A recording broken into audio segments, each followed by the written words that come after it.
Hello, good morning.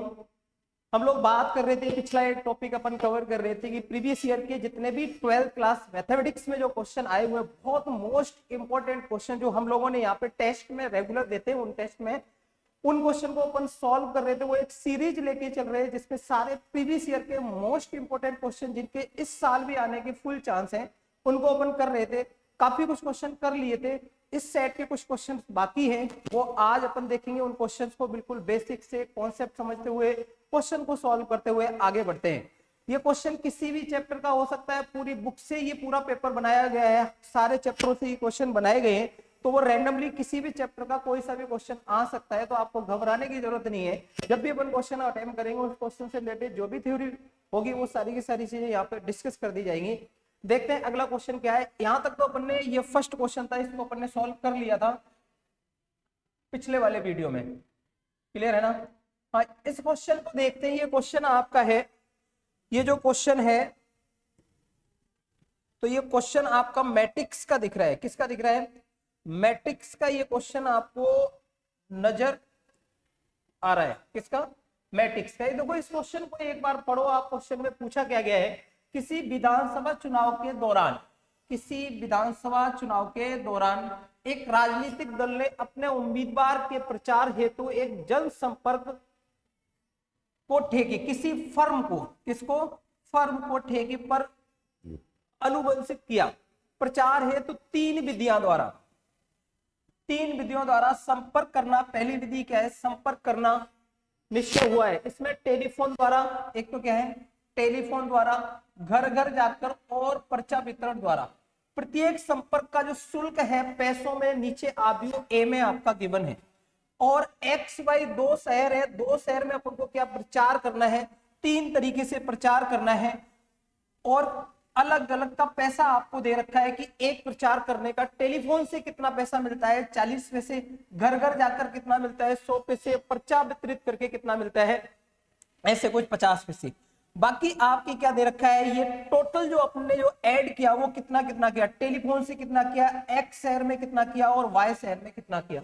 कुल मिला के क्वेश्चन क्या है? क्वेश्चन ये है कि कभी इस क्वेश्चन में क्या है, कोई एक उम्मीदवार है, उसका अपन को प्रचार करना है। दो शहर में जाना है, एक एक्स शहर है, एक दूसरा वाई शहर है।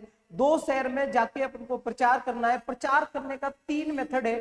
पहला मेथड क्या है कि घर घर जाके आपको प्रचार करना है, दूसरा क्या, पर्चा वितरण करके करना है, और तीसरा क्या है, फोन लगा के आपको प्रचार करना है।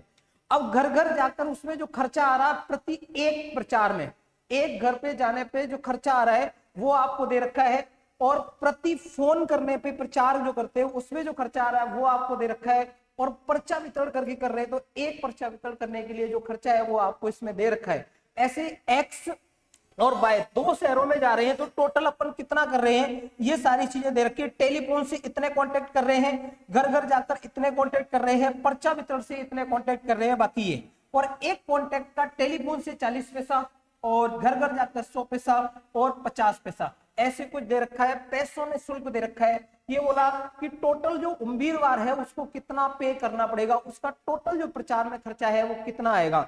तो इस टाइप के क्वेश्चन में आपको पता है कि टोटल ये है, एक के लिए क्या है 40 पैसा, टोटल कितने हैं 1000।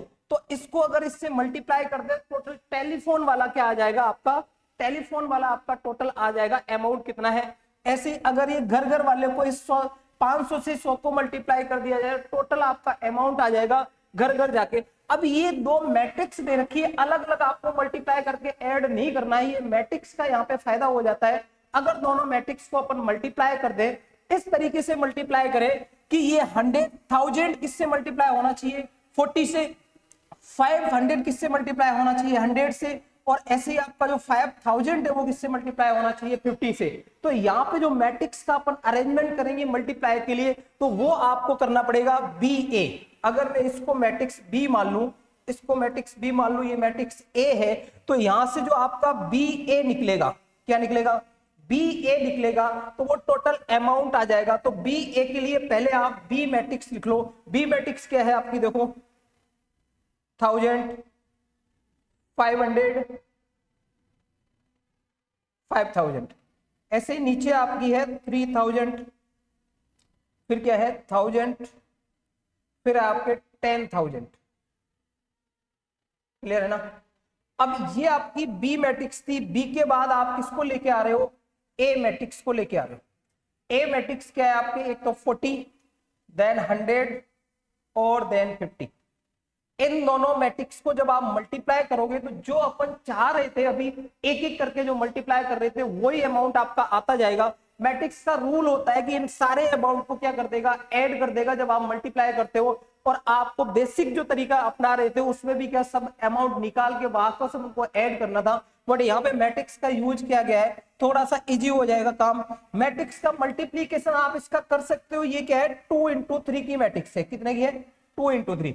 और ये वाला क्या है 3 into 1 की मैट्रिक्स है। क्लियर है ना। अगर ये वाला जो ये वाली चीज फर्स्ट वाले का नंबर ऑफ कॉलम और सेकंड वाले के नंबर ऑफ रो सेम है तो आप इन दोनों मैट्रिक्स का क्या कर सकते हो, मल्टीप्लाई कर सकते हो। और जो रिमेनिंग जो मैट्रिक्स निकल के आएगी आपकी उसका जो ऑर्डर होगा वो 2 into 1 होगा। तो इसको अपन मल्टीप्लाई कैसे करेंगे, देखो बेटा इस 40 किस पे आने वाला है 1000 पे, 1000 मल्टीप्लाई 40, बीच में प्लस का साइन आता है। बेसिक जो थर्ड चैप्टर आपका मैट्रिक्स है उसमें ये सारी चीजें आपको बता रखी हैं। ऐसे 500 जो है उससे क्या मल्टीप्लाई होगा 100 प्लस 5000 जो आपका है वो आपका 50 से मल्टीप्लाई होगा। ये फर्स्ट वाले कॉलम को आपने उठा के इस फर्स्ट रो पे रख दिया, बीच में मल्टीप्लाई साइन, दो नंबर्स को मल्टीप्लाई किया, देन आपको क्या फर्स्ट रो मिल जाएगी आपको, इसको बंद किया। अब इस कॉलम को वापस उठा के किस में रखेंगे, सेकंड रो पे। जितनी रो होंगी सबके ऊपर आपको मल्टीप्लाई करना है। सेकंड वाली मैट्रिक्स से कॉलम को उठा के फर्स्ट वाली रो पे, फर्स्ट वाली मैट्रिक्स के रो पे, सारे रो पे रखते जाओ और नीचे बढ़ते जाओ तो आपको रिजल्टेंट मैट्रिक्स मिल जाएगी। आगे क्या होने वाला है 3000 मल्टीप्लाई होने वाला है आपका 40 से, प्लस ऐसे 1000 जो है 1000 जो है वो मल्टीप्लाई होने वाला है 100 से, प्लस अब आपका जो 1000 है 10,000, ये आपका क्या था 10,000 वो मल्टीप्लाई होने वाला है आपका 50 से। इसको थोड़ा सा अपन सॉल्व करेंगे, सॉल्व करने के बाद जो आपका रिजल्ट आएगा वो आपका अमाउंट होगा एक्स शेयर और वाई शेयर में टोटल जो आपका खर्च हुआ वो वाला अमाउंट। इसको देखेंगे ये आपका 1000 था, मल्टीप्लाई हुआ 4 से 40 से, तो कितना आ गया 40,000, कितना आ गया 40,000 प्लस। अब आगे क्या आएगा 500 को अपन ने 100 से मल्टीप्लाई किया तो 5 के पीछे 1 2 3 4, 4 जीरो। ऐसे आगे क्या है 25 और 3 और 1 4, 1 2 3 4। कैलकुलेशन है बेटा इस तो आपको चेक करते हुए चलना है। 4 दिया 12 और 3 और 1 4, प्लस ये आपका 1 और 3 2 5, प्लस ये आपका 5 1 2 3 4 5। क्लियर है ना। इसको अपन क्या कर लेंगे ऐड कर लेंगे। किसको किसको ऐड कर रहे हैं, लास्ट में कितना है 2 5 और 4 जीरो, 1 2 3 4। क्लियर है ना।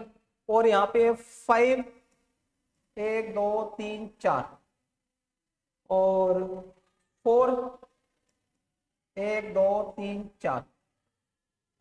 इसको आप ऐड करोगे क्या आएगा 0 0 0 0, 10 14 की 4 और 3 3 4 3 4 और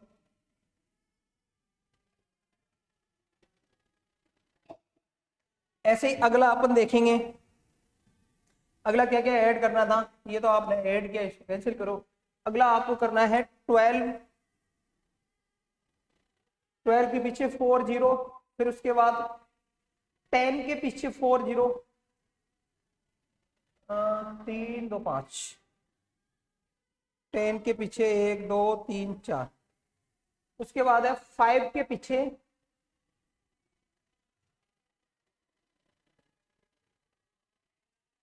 5 जीरो, 1 2 3 4 5, 0 0 0 0 2 और ये आपका आ गया 7 7 2 7 2 1 2 3 4। ये जो आपका अमाउंट आया बी ए, ये जो बी ए मैट्रिक्स आई आपकी, ये तो क्या है एक्स शहर में, एक्स शहर में, और ये किस में है वाई शहर में। एक्स शहर में कितना 3 4 4 बार 0, ये टोटल पैसों में आ रहा है, पैसों में नहीं। अगर आपको रुपीज में चाहिए, रुपए में चाहिए, तो इसमें क्या 100 का डिवाइड कर देंगे, तो नीचे लिख देंगे अतः एक्स शहर में कुल खर्च बराबर कितना आ जाएगा 3 4 0 100 से डिवाइड कर दिया, अब ये रुपए आ गया। ऐसे ही आपका क्या हो वाई शहर में क्या हो जाएगा कुल खर्च इक्वल टू आ जाएगा, इसमें 100 का डिवाइड कर देंगे, कितना आ जाएगा 7200 रुपए। तो इस क्वेश्चन को आपने आराम से देखा, कुछ भी नहीं करना था, इस तरीके से इन दोनों मैट्रिक्स को अरेंज करना था ताकि जो बेसिक आपका जो मल्टीप्लीकेशन का रूल होता है वो यहाँ पे अप्लाई हो जाए। आपको जो मल्टीप्लाई करना था वो 40 को मल्टीप्लाई किससे करना था 1000 से। तो इस तरीके से मैट्रिक्स को अरेंज करेंगे ताकि मैट्रिक्स का जो मल्टीप्लीकेशन का रूल है वो भी फुलफिल होता रहे, वो होना जरूरी है। अगर यहाँ पे ए भी कर देते तो हो सकता है शायद इन दोनों का मल्टीप्लीकेशन ही नहीं कर पाते और अपना क्वेश्चन सॉल्व नहीं हो पाता। आगे अपन बढ़ते हैं, इस क्वेश्चन के आगे वाला क्वेश्चन देखते हैं क्या है। इस क्वेश्चन का आगे वाला क्वेश्चन देखते हैं क्लोज करके। अगला क्वेश्चन है कि सिद्ध कीजिए कि आव्यूह बी डैश ए बी सममित तथा विषम सममित। क्या कह रहा है, सिद्ध कीजिए कि आव्यूह क्या करवा रहा है, ये एक मैट्रिक्स का क्वेश्चन आपके वापस आ गया। मैट्रिक्स का क्वेश्चन है, आपको दिख रहा है स्क्रीन पे, क्या कह रहा है, वापस वही क्वेश्चन आ गया, एक सेकंड। ये क्वेश्चन है, इस क्वेश्चन के लिए अपन पेन सिलेक्ट कर लेते हैं और ये सिद्ध कीजिए कि आव्यूह बी डैश ए बी सममित तथा विषम सममित है। यदि यहाँ पे दे रखा है कि ए सममित है तब तो इसको क्या प्रूव करना है सममित, और अगर ए जो आपका है विषम सममित है तब इस चीज को क्या प्रूव करना है विषम सममित। तो देखो आव्यूह में अपन ने देखा था, सॉल्यूशन में अपन देखते हैं, आव्यूह अपन ने देखा था कि कभी भी कोई भी मैट्रिक्स अगर सममित आव्यूह है इसका मतलब उसका ट्रांसपोज निकालेंगे तो वो ट्रांसपोज वापस क्या आ जाएगा, वो खुद ही मैट्रिक्स आ जाएगी, तब तो अपन बोल देंगे ये जो मैट्रिक्स है वो क्या है सममित आव्यूह है।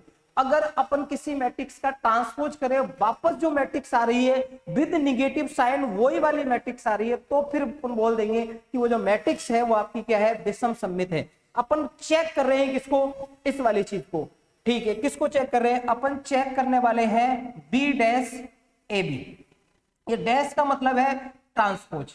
अपन इसको चेक कर रहे हैं, कभी भी किसी भी मैट्रिक्स को आप सममित या विषम सममित चेक करो तो उस मैट्रिक्स का आपको ट्रांसपोज निकालना पड़ता है, मतलब उसका अपन को डैश निकालना पड़ता है। अगर ये डैश सॉल्व होने के बाद वापस क्या आ जाए, वही चीज आ जाए कौन सी जिसका अपन ने निकाला, तो अपन बोल देंगे कि ये मैट्रिक्स क्या है आपकी सममित आव्यूह है। तो डैश का रूल होता है आपका, कभी भी दो मैट्रिक्स दे रखी है मल्टीप्लाई में और इसका आप डैश निकाल रहे हो तो पहले अपन किसका डैश निकालेंगे बी का और मल्टीप्लाई में ए का डैश। ये आपका रूल होता है, इस रूल को ध्यान में रखते हुए अपन यहाँ आगे बढ़ेंगे। तो यहाँ पे क्या आने वाला है, ए बी का डैश अपन पहले कर देंगे और फिर क्या आएगा बी के डैश का डैश। मतलब इसको मैंने क्या मान लिया थोड़ी देर के लिए एक अलग से मैट्रिक्स और इसको अलग से मान लिया, तो पीछे वाली मैट्रिक्स का देखो पहले डैश करेंगे देन क्या आगे वाली मैट्रिक्स का। पीछे वाली मैट्रिक्स अपन ने इसको मान रखा है, आगे वाली मैट्रिक्स इसको मान रखा है, तो पहले इसका डैश किया बाद में जो भी था उसका डैश किया। अब यहाँ पे वापस वही रूल लगेगा, तो पहले क्या आएगा, पीछे वाली मैट्रिक्स ये होगी आगे वाली ये होगी, तो बी डैश और ए डैश। कभी भी किसी मैट्रिक्स के डैश का डैश निकालते हैं, एक मैट्रिक्स कोई भी है अगर उसका पहले से ट्रांसपोज हो रहा है वापस एक बार ट्रांसपोज कर देंगे तो वो मैट्रिक्स खुद ही मिल जाती है। अपन ने मैट्रिक्स में अच्छे से मैट्रिक्स वाले चैप्टर में देख रखा है। तो ये आपको मिल गई बी, क्या मिल गई बी मैट्रिक्स। अब देखो क्वेश्चन में जो फर्स्ट वाला पार्ट देखा जाए कि आपको इसको प्रूव करना है, सममित प्रूव करना है। कब, जब ए क्या है सममित। यदि ए एक सममित आव्यूह है तो क्या होगा, a equal to a dash equal to क्या हो जाएगा a, और ये आपको गिवन था है वो सममित। तो ये चीज अपन ऊपर पुट कर देंगे तो क्या आ जाएगा b डैश, इसकी जगह a पुट करेंगे, पीछे है b। तो आपने जिसका डैश निकाला था, किसका निकाला था, b डैश ए बी का आपने डैश निकाला, जिस चीज का आपने डैश निकाला वो आपको वापस नजर आ रही है, इसका मतलब जो अंदर था वो ही वापस आ गया। तो अब ये जो मैट्रिक्स है तो अपन बोल सकते हैं कि ये जो मैट्रिक्स है ये आपकी क्या है, अतः बी डैश ए बी एक सममित आव्यूह है। क्या है, सममित आव्यूह है। क्लियर है ना। अब इसके सेकंड पार्ट को अपन देखते हैं, क्या करते हैं, इसके सेकंड पार्ट को अपन देखते हैं। सेकंड पार्ट इसका क्या है, सेकंड पार्ट इसका देखते हैं। सेकंड पार्ट में आपको प्रूव करना है कि ये जो है अभी अपन ने जो चेक किया था ये क्या है, एक विषम सममित आव्यूह है। कब, जब ए जो है वो आपका क्या हो, विषम सममित। क्लियर है ना। तो यहीं से इसको इक्वेशन अपन क्या दे देते हैं, इसको इक्वेशन नंबर 1 दे देते हैं। क्या, इक्वेशन नंबर 1 किसको दिया अपन ने, बी डैश ए बी के डैश को आपने इक्वेशन नंबर 1 दे दिया। यहां पे लिखेंगे फ्रॉम इक्वेशन 1। इक्वेशन 1 से आप क्या देखोगे, बी डैश ए बी का डैश इक्वल टू क्या आ गया था, बी डैश ए का डैश और बी। क्लियर है ना। अब आपको एक चीज गिवन है, सिंस आपको गिवन है क्या, ए क्या है, एक विषम सममित। यहां पे लिख लो, यदि ए एक विषम सममित है, क्या है, एक विषम सममित, विषम सममित है, तो क्या होगा, ए का जो डैश है वो माइनस के ऑफ ए के बराबर हो जाएगा, और ये गिवन है आपको क्वेश्चन में। देखो ये क्लियर है ना। अब ये वाली चीज अपन ऊपर पुट कर देंगे तो बेटा क्या मिल जाएगा, देखो बी का डैश ए बी का डैश जो आपको मिल रहा है यहाँ पे क्या, बी डैश, और इस ए डैश की जगह माइनस का ऑफ ए लिख दो और बी। अगर ये मल्टीप्लाई करके आप थोड़ा सा सॉल्व करोगे और यहाँ पे आ जाते हैं अपन, तो क्या आ जाएगा, बी डैश ए बी का डैश इक्वल टू क्या आ गया, ये निगेटिव साइन बाहर आ जाएगा और क्या आ जाएगा, बी डैश ए बी। इसका मतलब क्या है, जिस चीज का आपने क्या निकाला था, जिस चीज का आपने ट्रांसपोज निकाला वो वाली चीज विद निगेटिव साइन आ गई, तो आप क्या बोल दोगे, ये जो आव्यूह था कौन सा, बी डैश ए बी, वो क्या है, विषम सममित है। कब विषम सममित है, जब ए जो है आपका क्या है, विषम सममित। अतः यहाँ पे क्या लिख देंगे, अतः बी डैश, अतः बी डैश ए बी एक विषम सममित आव्यूह है। क्लियर है ना। तो इस क्वेश्चन को आप आराम से देख सकते हो, इसमें जो भी कॉन्सेप्ट थे सममित के, विषम सममित के, वो भी अपन ने डिस्कस किए। ज्यादा क्वेश्चन नहीं करेंगे, थोड़े थोड़े क्वेश्चन के वीडियो बनाएंगे ताकि आप आराम से उनको इजीली, जब भी आपको टाइम मिले, कहीं ट्रेवलिंग भी कर रहे हो तो आप आराम से इनको देख सको। बाकी के क्वेश्चन अपन अगले नेक्स्ट वीडियो में देखेंगे।